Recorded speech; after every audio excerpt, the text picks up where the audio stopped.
बिस्मिल्लाहिर्रहमानिर्रहीम। अस्सलामु अलैकुम स्टूडेंट्स। हमारा आज का टॉपिक है properties involving operations on sets. तो प्रीवियस लेक्चर के अंदर हमने कुछ प्रॉपर्टीज़ को डिस्कस किया डिफरेंट ऑपरेशंस के लिहाज से। तो आज हम उनसे रिलेटेड न्यूमेरिकल्स हैं, कुछ क्वेश्चंस हैं, एक्सरसाइज है हमारे पास 1.4 और क्वेश्चन नंबर 5। ठीक है, तो यहाँ से देखिएगा, हमें क्वेश्चन नंबर 5 में कहा गया है if U is equal to, ये यू सेट दिया हुआ S and T, then verify that. तो हमें वेरीफाई करके दिखाना है। तो फर्स्ट वाला पार्ट था हमारे पास S union empty set is equal to S. तो इसको हम क्या कहते थे, identity property with respect to union. ठीक है, तो हमें ये वेरीफाई करवा के देनी है यहाँ से। ठीक है, तो सबसे पहले देखें एस सेट मौजूद है, एम्प्टी सेट हमें पता है उसमें कोई एलिमेंट नहीं होता। तो सबसे पहले लेफ्ट हैंड साइड पे आ जाते हैं, S union empty set is equal to, ये एस का सेट AEIOU एलिमेंट राइट कर दिए, यूनियन का सिंबल और उसके बाद एम्प्टी सेट हमने लिख दिया। अब देखें यूनियन क्या था, एक ऐसा ऑपरेशन था जिसके अंदर हमें तमाम एलिमेंट को इकट्ठा करके लिखना था। तो यहाँ से दोनों का यूनियन लेते हैं, तो दोनों के एलिमेंट्स को इकट्ठा, इसमें तो कोई एलिमेंट नहीं है, तो क्योंकि यही वाले एलिमेंट टोटल है हमारे पास, तो इन्हीं एलिमेंट को हम राइट कर देते हैं। तो ये जो नया सेट बन गया, ये क्या बना हमारे पास, एस यूनियन एम्प्टी सेट। और अगर गौर किया जाए, ये जो एस यूनियन एम्प्टी सेट का आंसर आया था, ये तो हमारा एस है दोबारा, तो हम इसकी जगह पे एस राइट कर सकते हैं। तो वेरीफाई हो गया कि S union empty set is equal to S ही होता है। तो हम यहाँ से लिख देते हैं hence left hand side is equal to right hand side, यानी कि लेफ्ट को हमने सोल्व किया और आंसर राइट वाला ही बना था, तो हम कहते हैं left hand side is equal to right hand side. Similarly हमारे पास देखिएगा नेक्स्ट हमारे पास T intersection U is equal to T. तो ये सेकंड क्वेश्चन हमारे इसी का सेकंड पार्ट है। ठीक है, तो यहाँ से देखिएगा इंटरसेक्शन, तो यू, तो यहाँ हमारे पास इसको कहते हैं identity property with respect to intersection. तो इंटरसेक्शन के लिहाज से ये आइडेंटिटी प्रॉपर्टी है। ठीक है, तो टी ही दोबारा अगेन आता है। तो हम सबसे पहले लेफ्ट हैंड साइड को सोल्व करते हैं। लेफ्ट हैंड साइड में हमारे पास टी इंटरसेक्शन यू, तो टी क्या था, एक्स वाई जी, क्वेश्चन के अंदर मौजूद है एक्स वाई जी। ठीक है, ये टी की वैल्यू मौजूद है। तो यहाँ से देखिएगा इंटरसेक्शन आ गया। अब इंटरसेक्शन के बाद ये हमने u की वैल्यू राइट कर दी, तो दोनों का इंटरसेक्शन लेना है। तो इंटरसेक्शन एक ऐसा ऑपरेशन था, हमने स्टडी किया कि एक ऐसा ऑपरेशन जिसके अंदर कॉमन एलिमेंट राइट किए जाते हैं। अब इन दोनों सेट्स के अंदर सिर्फ एक्स वाई जी पहले वाले सेट में भी मौजूद है, दूसरे वाले में भी मौजूद है। तो हम क्या करेंगे, दोनों का जब इंटरसेक्शन लेंगे तो एक्स वाई जी एलिमेंट ही आएंगे और कोई भी एलिमेंट इनमें कॉमन नहीं है। तो ये आ गया हमारे पास टी। अब देखें, जब हमने इसका इंटरसेक्शन फाइंड आउट कर लिया तो आंसर जो था वो दोबारा अगेन इस सेट के इक्वल आ रहा है। तो इसका मतलब ये अगेन टी आ गया, तो हम इसकी जगह पर टी राइट कर सकते हैं। तो T intersection U is equal to क्या आ गया हमारे पास, टी। तो हम यहाँ से कहते हैं कि जब टी का इंटरसेक्शन किसके साथ लेते हैं, यू के साथ, तो टी ही अगेन आता है। और ये हमारे पास क्या है, identity property with respect to intersection है। अब देखिएगा नेक्स्ट आ गया हमारे पास T union T complement is equal to U. तो ये हमें वेरीफाई करके देना है। सबसे पहले हम लेफ्ट हैंड साइड पे आते हैं, टी यूनियन टी कॉम्प्लीमेंट। अब टी कॉम्प्लीमेंट नहीं मौजूद, तो सबसे पहले टी कॉम्प्लीमेंट फाइंड करेंगे। तो प्रीवियस लेक्चर्स के अंदर भी हमने कॉम्प्लीमेंट के ऊपर डिस्कशन की थी।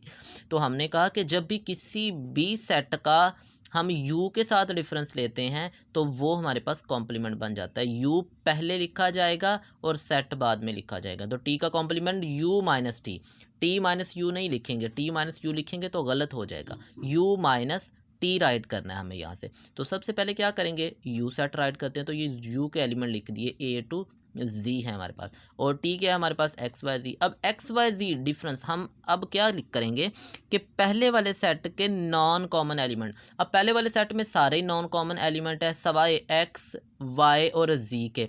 एक्स वाई जी हम ख़त्म कर देंगे, जो बाकी बचेंगे वो हमारे पास आ जाएंगे। और वो क्या आ गया, ए बी सी, और वो कहाँ तक चलते जाएंगे, वो डब्ल्यू तक जाएंगे। उसके बाद एक्स वाई जी हमारे पास ख़त्म हो जाएंगे। ठीक है, अब नेक्स्ट जब हम टी कॉम्प्लीमेंट फाइंड कर चुके तो हमें आना है अपनी लेफ्ट हैंड साइड पे। लेफ्ट हैंड साइड थी टी यूनियन टी कॉम्प्लीमेंट, तो यहाँ से ये आ गया टी यूनियन टी कॉम्प्लीमेंट। तो टी कॉम्प्लीमेंट दोनों को हम सोल्व करते हैं। तो ये सबसे पहले लिखा हमने टी यूनियन टी कॉम्प्लीमेंट, ठीक है, दोनों का यूनियन लेंगे। यूनियन में हमने तमाम एलिमेंट्स को इकट्ठा करके लिखना होता था, तो तमाम एलिमेंट्स को इकट्ठा करेंगे, डब्ल्यू तक एलिमेंट यही आ जाएंगे, एक्स वाई जी भी मौजूद है वो भी हमने राइट कर लिया, तो ये जी तक जाएगा।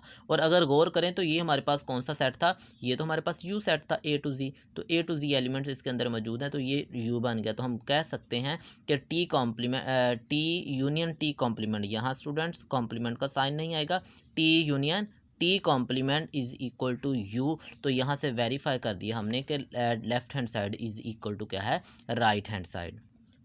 नेक्स्ट है स्टूडेंट हमारे पास क्वेश्चन नंबर 6। क्वेश्चन नंबर 6 के अंदर देखिएगा हमारे पास क्वेश्चन नंबर 6 में कहता है if A and B and C, हमारे पास क्या है, 3 सेट्स गिवन है A B C, then verify that, हमें ये वेरीफाई करवाना है, डिफरेंस प्रॉपर्टी कहते हैं इसको, ठीक है, प्रॉपर्टी विद रिस्पेक्ट डिफरेंस के लिहाज से कि A difference B not equal to B difference A. तो हम लेफ्ट हैंड साइड को सबसे पहले सोल्व करते हैं, ए डिफरेंस बी।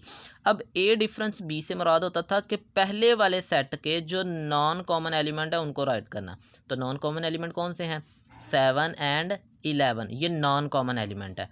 कैसे, 1 दोनों में कॉमन है, नहीं लिखेंगे, 7 कॉमन नहीं है, नॉन कॉमन है, लिख लिया, 9 कॉमन है, नहीं लिखेंगे, 11 नॉन कॉमन है, वो भी राइट कर लिया। अब ये लेफ्ट हैंड साइड का आंसर आ गया। सिमिलरली हम राइट हैंड साइड की तरफ चलते हैं, तो राइट हैंड साइड में देखें बी डिफरेंस ए, तो बी पहले राइट करेंगे और ए बाद में लिखेंगे। अब बी के नॉन कॉमन एलिमेंट लिखने हैं, 1 कॉमन है, नहीं लिखेंगे, 5 नॉन कॉमन है, लिख लिया, 9 कॉमन है, नहीं लिखेंगे, 13 कॉमन नॉन कॉमन है, लिख लेंगे, 9 कॉमन था, नहीं लिखेंगे, 13 नॉन कॉमन है, वो भी राइट कर लिया। तो 5 और 13 ये नॉन कॉमन एलिमेंट है किसके अंदर, बी के अंदर। हमेशा जब डिफरेंस लेते हैं तो जो पहले वाला सेट होता है उसके नॉन कॉमन एलिमेंट राइट किए जाते हैं। यहाँ हमने ए के नॉन कॉमन लिखे थे, यहाँ हमने बी के नॉन कॉमन एलिमेंट लिखे हैं, तो ये हमारे पास क्या आ गया, ए डिफरेंस बी आ गया, ठीक है। तो यहाँ से देखिएगा जब हमने लेफ्ट हैंड साइड को सोल्व किया तो उसके एलिमेंट 7 11 आए, जब राइट को किया तो उसके एलिमेंट 5 13 दोनों इक्वल नहीं है, तो हम कह सकते हैं कि left hand side not equal to right hand side. अब नेक्स्ट आए क्वेश्चन नंबर 7। तो क्वेश्चन नंबर 7 है इसी एक्सरसाइज का, if U is equal to L and M, तो एल और एम हमें दे दिया गया है, then verify the identity properties of sets. Sets की आइडेंटिटी प्रॉपर्टीज़ हमें क्या करनी है, वेरीफाई करके देनी है। अब वो प्रॉपर्टी होनी किस लिहाज से चाहिए, with respect to union and intersection. तो students identity property with respect to union क्या होगी, एल के साथ सबसे पहले एम्प्टी सेट का यूनियन लेंगे तो एल ही आना चाहिए, एम के साथ यूनियन लेना होगा एम्प्टी सेट का तो एम ही आना चाहिए, जैसा कि इसी लेक्चर के स्टार्ट पे पहला क्वेश्चन हमने किया था identity property with respect to union. तो सिमिलरली ये स्टूडेंट्स आप खुद क्वेश्चन को सोल्व करेंगे, ठीक है। नेक्स्ट इसी की second identity property with respect to intersection. अब जब property with respect to intersection की हम बात कर रहे होते हैं तो इसका मतलब ये होता है कि उस सेट्स का हमने यू के साथ इंटरसेक्शन लेना है, तो L intersection U is equal to L ही होना चाहिए, M intersection U is equal to M ही होना चाहिए। तो ये भी हमने अपने लेक्चर के स्टार्ट में विद रिस्पेक्ट टू एडिशन एक प्रॉपर्टी की थी, sorry with respect to union और with respect to intersection identity property का एक एक क्वेश्चन किया था। तो सिमिलरली जैसे वो क्वेश्चन सोल्व किया है इन दो क्वेश्चंस को भी हम वैसे क्या करेंगे, सोल्व करेंगे।